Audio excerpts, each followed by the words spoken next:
नमस्कार। बिहार का बादशाह में आपका स्वागत है। कैपिटल टीवी ने बिहार विधानसभा चुनाव के मद्देनज़र एक सुपर सर्वे किया है। जी हाँ, ये सुपर सर्वे है क्योंकि हम आज आपको बताने जा रहे हैं कि इस विधानसभा चुनाव के दौरान किस किस गठबंधन को कितनी सीटें मिलने जा रही हैं, कहां पर किस इलाके में उन्हें किस आधार पर बढ़त मिलेगी। इसी पर चर्चा करने के लिए मेरे साथ स्टूडियो में कैपिटल टीवी के मुख्य संपादक डॉक्टर मनीष मौजूद हैं। डॉक्टर मनीष, बहुत बहुत स्वागत है आपका। आज हम बड़ा धमाका करने जा रहे हैं बिहार विधानसभा चुनाव के लिए।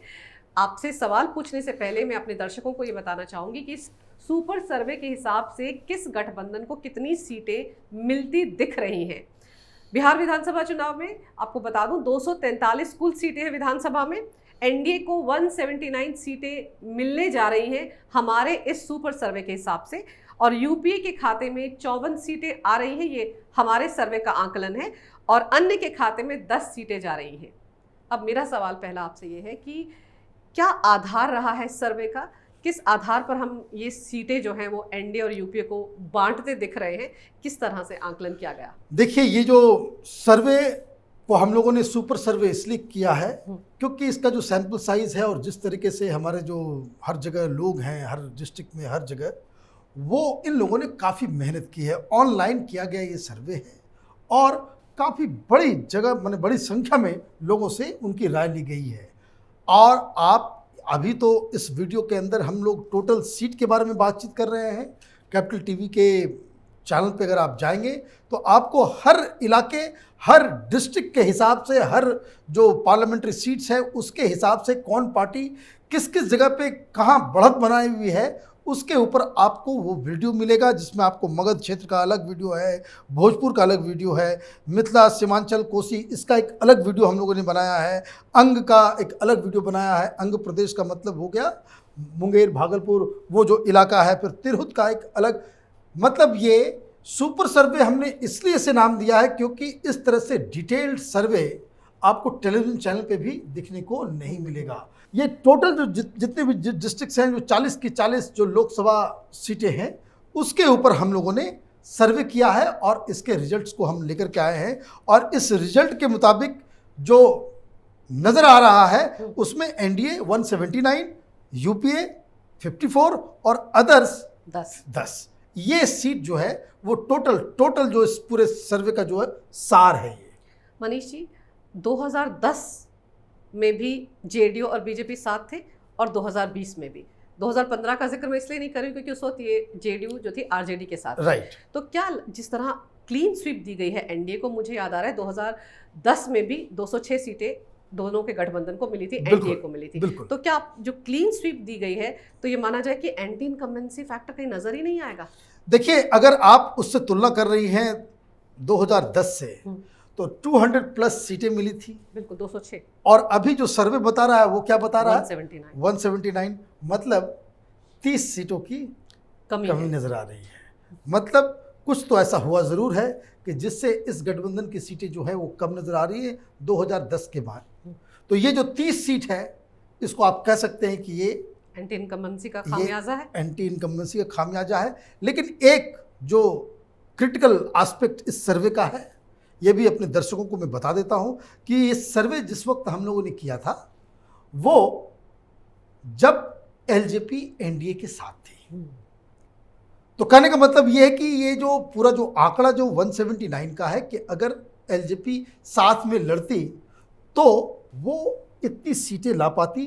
अब एलजेपी इसके बाहर चली गई है तो इसका क्या इम्पैक्ट होगा, इसे भी समझना ज़रूरी है कि चूँकि जब कोई भी असेंबली के चुनाव होते हैं तो उसमें 5,000 10,000 का वोट भी काफ़ी मायने रखता है। और जब ये एलजेपी बाहर चली गई है तो सारी सीटों पे तो नहीं, लेकिन कई सारे सीटों के ऊपर इसका इम्पैक्ट होगा।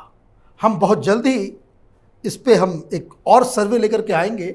जब एलजेपी इसके बाहर जाने के बाद उसका क्या प्रारूप रहा है वो उससे समझ में आएगा। लेकिन एक बात जो ये समझने की है कि फिलहाल जो मूड है, इस सर्वे से आप कैच कर सकते हैं कि बिहार में दरअसल क्या होने वाला है।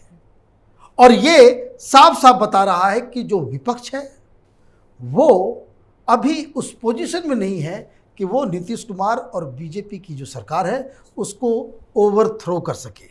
जो बेसिक जो आइडिया होता है सर्वे का कि ये जानने के लिए कि अभी जो ज़मीनी स्थिति है, लोगों का जो मूड है, तो लोगों का मूड हमारे सर्वे के मुताबिक बिल्कुल साफ है कि they want to continue with the same government.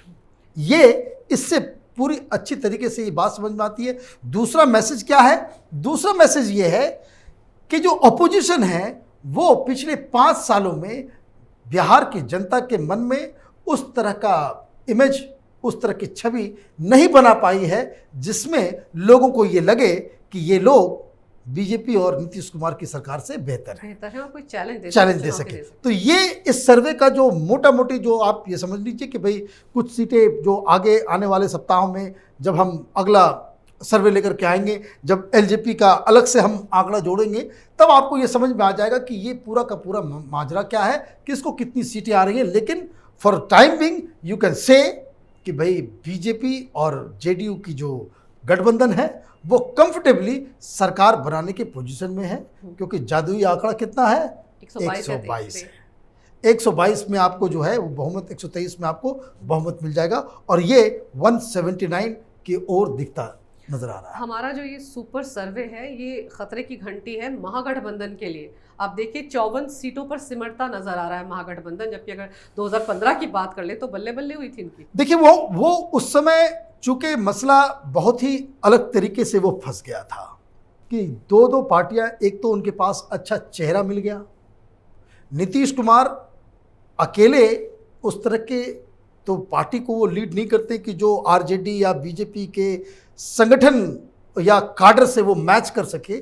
लेकिन चूंकि ये एक अच्छा चेहरा है, इसलिए किसी भी गठबंधन में ये जाते हैं तो उस गठबंधन का जो है ये जो चाल चरित्र और चेहरा सब कुछ जो है वो बदल जाता है। और इसलिए आरजेडी के पास वोट बैंक है लेकिन वो चेहरा नहीं है। पिछली बार क्या हुआ कि नीतीश कुमार के जाने से कि एक वोट बैंक भी आ गया और चेहरा भी आ गया, जिस वजह से ये लोग चुनाव जीतने में सफल रहे थे। अगर हम इस बार महागठबंधन के गठबंधन की बात करें तो वामपंथी दल और ये सब लोग जो बीच में आए हैं, इससे आपको लगता है कि इनको फायदे की बजाय नुकसान ही होता दिख रहा है? देखिए, इसमें बहुत ही क्लैरिटी होनी चाहिए कि ये जो चाहे कांग्रेस पार्टी हो और ये जो लेफ्टिस्ट लोगों का जो वहाँ एक वाम मोर्चा है जिसमें नक्सलाइट पार्टी CPI-ML है, उसमें CPI है, CPM है, इन लोगों की किसी किसी पॉकेट्स में जो है बस एक साख है। अदरवाइज ये पूरा का पूरा गठबंधन दरअसल आरजेडी के बैसाखी पे ही ये आगे चल रहा है। अपोजिशन की पार्टी आरजेडी ही है, उसके पास ही अपना वोट बैंक है, इसमें यादवों का वोट है और मुस्लिम वोटर्स जो हैं उनको एकजुट करने के लिए ये जो गठबंधन किया गया है, एक जो 70 सीटें कांग्रेस पार्टी को दे दी गई है, उसका लॉजिक यही है कि नीतीश कुमार की वजह से मुस्लिम वोटर्स भी कुछ बिदक जाते हैं, उसमें टूट हो जाती है। कई सारे मुस्लिम वोटर्स नीतीश कुमार की वजह से वो एनडीए गठबंधन को वोट देते हैं। लेकिन इस बार ऐसा लग रहा है कि नीतीश कुमार के नाम पे मुस्लिम वोटर शायद मोबिलाइज नहीं हो और इसलिए ये कंटेस्ट तो है, लेकिन ये इतना बड़ा कंटेस्ट नहीं है चूँकि ये पोलराइज होता चला जाएगा ये चुनाव, इसलिए इनकी सीटों पे उतना खास असर नहीं पड़ेगा। लेकिन आरजेडी की वजह से कांग्रेस पार्टी को आधे दर्जन के आसपास सीटें आ जाएगी, लेफ्टिस्ट पार्टी को भी 5-7 सीटें आ जाएंगी और इससे ज़्यादा कुछ नहीं होने वाला है। सरकार बदलने के इसमें ये लोग अभी पोजीशन में बिल्कुल नहीं है। लेकिन लालू जो एक बड़ा चेहरा है बिहार की पॉलिटिक्स का, अब वो आरजेडी का चेहरा बनकर वहाँ नहीं है, जेल के अंदर है झारखंड में, उसका खामियाजा और साथ ही साथ बड़े बड़े नेता आरजेडी के चुनाव से पहले पार्टी से किनारा कर गए, उसका खामियाजा भी भुगतना पड़ेगा पार्टी को। 100% भुगतना पड़ेगा। लालू यादव वो जो है वो एक कैरिस्मेटिक लीडर है, हालांकि उन्होंने गलतियां बहुत की हैं। He is not a good, he never run a very good government, उनके पीछे बहुत सारा दाग भी है। लेकिन अगर आप चुनावी राजनीति के हिसाब से आप देखें तो लालू यादव की खासियत ये है कि इनके साथ लोग हैं और इनका जो बर्ताव है, इनकी जो राजनीति की जो शैली है लोग आखिरकार जाकर के लालू यादव के साथ खड़े हो जाते हैं। और मैं आपको बता दूं, न सिर्फ कास्ट के लोग, माने यादव कास्ट के लोग, बल्कि कई सारे अपर कास्ट के भी लीडर्स जो है लालू यादव से फिर आखिरकार जाकर के वो जुट जाते थे। यही उनमें एक करिश्मा था। और वो लगातार इतने दिनों तक वो चुनाव जीते हैं, तो उनसे ये क्रेडिट तो नहीं लिया जा सकता कि भाई वो चुनाव जीतने में माहिर थे, राजनीति के एक पक्के खिलाड़ी थे।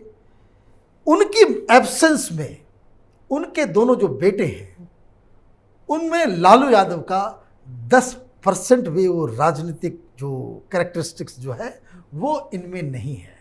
और यही बहुत बड़ा फर्क है। लालू यादव अगर वो बाहर होते, जैसे पिछली बार आप देखिए, मुझे अच्छी तरह से याद है, तो चुनाव तो मैं हर बार कवर करता हूँ। इस बार भी बिहार जाऊँगा, बिहार से बहुत सारे प्रोग्राम्स वगैरह करूँगा, ये प्लान हम लोग कर रहे हैं। लालू यादव पिछली बार वो जितनी रैलियां की उन्होंने, और बहुत ही ताबड़तोड़ एक बयान सिर्फ आया था मोहन भागवत जी का कि भाई जो रिजर्वेशन के ऊपर रीथिंक करना चाहिए। हालांकि उन्होंने ये नहीं कहा कि भाई रिजर्वेशन को हटा देना चाहिए, विचार करने की बात, लेकिन एक सेंटेंस के ऊपर लालू यादव ने बिहार में जो इसको कह सकते हैं कि जो वो करिश्मा, वो जाते थे 5 मिनट की रैली, ज़्यादा भी नहीं, 5 मिनट की रैली, वो वहाँ जाते थे, वो बोलते थे कि हम आ गए बस ये बताने के लिए रिजर्वेशन जाएगा तुम्हारा, ये आरएसएस वाले बीजेपी वाले तुम्हारा रिजर्वेशन खाएंगे, अब जानो तुम और तुम्हारा काम जाने, मैं जा रहा हूँ। इससे ज़्यादा वो कुछ बोलते ही नहीं थे, and he galvanise the population. और बीजेपी के पास उसका कोई जवाब नहीं था। बीजेपी ने सारी ताकत झोंक दी थी, लेकिन लालू यादव की वजह से, नीतीश कुमार भी नहीं, लालू यादव की वजह से पार्टी जो है, इन लोगों का गठबंधन पिछली बार जो वो चुनाव जीता। लालू नहीं है, इसलिए ये आंकड़ा 54 पहुंच गया है। बिल्कुल, तो हम ये कह सकते हैं कि महागठबंधन को लालू जी की कमी खलने वाली है, और इसीलिए जो कैपिटल टीवी का सुपर सर्वे है वो 54 सीटें महागठबंधन को दे रहा है। राइट। और बाकायदा बहुत अच्छे तरीके से ऑनलाइन सर्वे किया गया है, सैंपल साइज बहुत बड़ा है, और आने वाले दिनों में हम और खुलासे भी करेंगे कि किस तरह की राजनीतिक बिसात वहाँ बिछने वाली है।